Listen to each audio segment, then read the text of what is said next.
Have you ever heard that it only takes 3.5% of a population to bring real political change? It sounds almost unbelievable, but it's backed by data. The 3.5% rule comes from research by Harvard political scientist Erica Chenoweth, who studied over 300 resistance campaigns between 1900 and 2006. She found something shocking. Nonviolent movements that mobilized just 3.5% of a country's population almost always succeeded in toppling governments or forcing major change. That's right, just 3.5%. For the US, that's roughly 12 million people out in the streets at the same time. This idea has caught fire among progressives, especially in the growing anti-Trump resistance. Protest organizers, left-leaning podcasts, and activist groups like Indivisible are pointing to this number as a potential tipping point. In June, mass protests under the banner "No Kings and Good Trouble" brought out millions of people, citing 3.5% as a goal. But what does that actually mean? Let's break it down.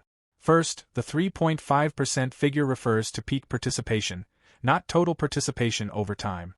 It also applies specifically to maximalist campaigns, meaning movements that aim to overthrow regimes or gain independence, not just policy change. So in the US, where we still have elections and a functioning, though shaky, democracy, some experts argue the rule may not apply in the same way. But the message behind it? Still powerful. Chenoweth's research shows that nonviolent movements are twice as likely to succeed as violent ones. They attract broader support, including from people inside the power structure who start to defect when public dissent reaches critical mass. Historic examples? The People Power movement in the Philippines, the Rose Revolution in Georgia, and the Cedar Revolution in Lebanon. Each of these had widespread, sustained protests, and they all passed that 3.5% threshold. But here's the thing, mass protests alone aren't enough. Experts say quality matters too. Are people trained in nonviolent resistance? Do they have clear demands? Are they organized, strategic, and resilient? Hardy Merriman, a well-known voice on nonviolent conflict, says you also need discipline, unity, and messaging. It's not just about hitting a number, it's about building a movement that resonates. And as Chenoweth warns, authoritarian regimes have caught on. Many now use surveillance, disinformation, or slow suppression to keep protests from reaching their full power, even when numbers are strong. In 2025, the anti-Trump movement isn't just protesting, they're organizing.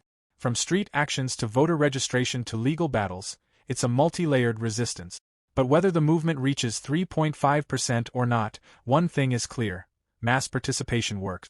Not always instantly, but over time it creates cracks in the system. So, what does this mean for the US?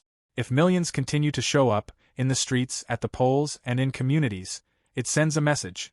The people are watching. The people care. And the people won't be silent. Let us know in comments, is the 3.5% rule realistic for America? Or is it being misunderstood? If you like the video, then don't forget to subscribe, it really motivates us to create helpful videos.